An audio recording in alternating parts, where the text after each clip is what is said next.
What is going on, everybody, and welcome back to the KellyCast. I'm, of course, your host, Dan Kelly. It's a pleasure to have you here. If this is your first time at the KellyCast, it's a football podcast covering the NFL, the latest, predictions, analysis, and, of course, your Buffalo Bills content.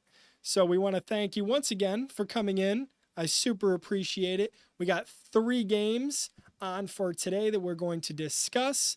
And if you've been keeping up with the KellyCast on social media, Facebook, Twitter, TikTok, all at the KellyCast, you would know there are 12 participants in this year's race for the KellyCast World Championship. Right now, it is a tie between Zach and Melissa for first, and Kevin's got the trash can for last. Everybody else somewhere in between. A lot of 3-way ties for 3rd place, 4th place, 5th place even.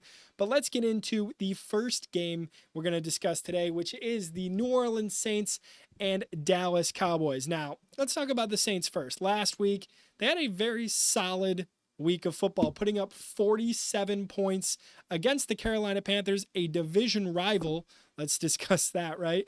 Everybody was scoring touchdowns, having a good time. They did have their home opener. Derek Carr looked pretty good, 23 for 200 yards, 3 scores, no turnovers. Kamara looks like his old self, putting up 80 yards. The Saints look good, and they get a win in week 1 against, quite frankly, an inferior opponent. I picked the Carolina Panthers. Call me salty if you want, but I thought the Panthers would be better this year after a year of Bryce Young, learning the playbook, getting down the system, kind of understanding the league a little bit better, but looks like it's going to be a little bit more of a learning curve for the youngster.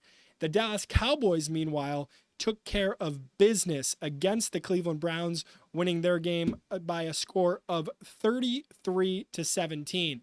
Now, Dak Prescott just got his deal. CeeDee Lamb just got paid. Don't know where they're coming up with the money, but they performed really well in week 1. A lot of people kind of thought Cleveland might take that game, being that it was in the doghouse, but just too much. I mean, Zeke is showing that he's washed. He's pretty much done. Like, this might be his last year in the league. Hopefully he enjoys it. CeeDee Lamb, 5 receptions for 61 yards.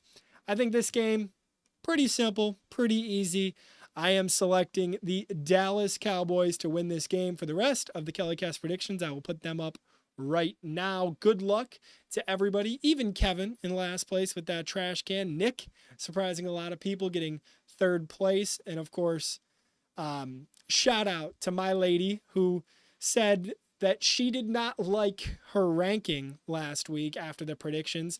So I simply told her to do better, study up, watch the games, and maybe you'll see your name more at the top of that list in the future. Moving on now to an AFC versus NFC matchup.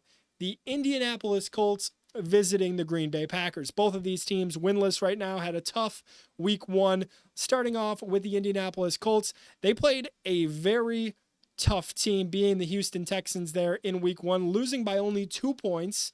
In the end, Anthony Richardson showed it, man, he can sling it, right? We all saw that 60-yard bomb. If I could show it in the monitor, I would, but the NFL will come after me. Please don't come after me, NFL.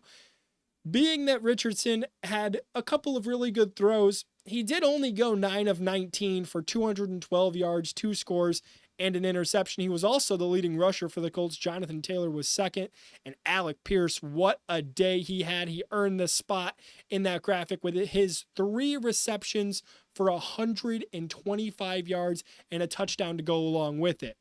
Now, we all know about what happened with Green Bay, Jordan Love going down in Brazil. Now, they did not put him on short injured reserve. He's not going to mandatorily miss those 4 games, right? If Malik Willis plays, which I am expecting at least this week, I think the Packers are going to struggle.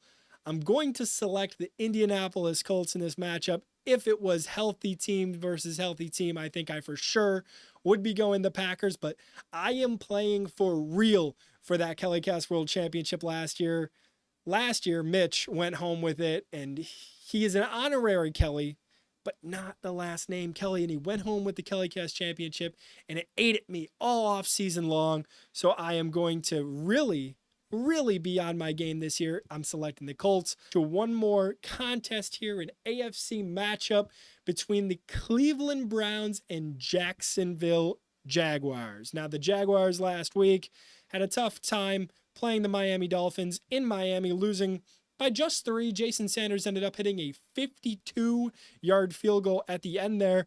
In the graphic this week, you see the rookie, Brian Thomas Jr., 4 receptions, 47 yards, and a touchdown, almost 12 yards per reception, which is a first down. A very solid performance. Trevor Lawrence leaves a little bit to be desired, honestly, in terms of completion percentage, going 12 of 21. We mentioned Cleveland a little earlier up against Dallas last week. They had a tough time. And it's such a Browns thing to do, to pay Deshaun Watson all of that money and for him to struggle. It's just a Browns thing, man. You see Baker, you see Sam Darnold both go out and win in week 1. And, you know, you feel bad for Cleveland, but at the same time, you can't, right? They made the decision to trade for him, knowing that he needed a contract, knowing that he was such a, quite frankly, terrible human being. I'm not saying anything about the football player. I think the football player was once very, very good, had a bright future in Houston, and then all the off-the-field issues started happening. I'm going to select the Jacksonville Jaguars in this game. I think it's a toss-up, really, a coin flip, as I like to say, in terms of who's going to win and who's going to lose.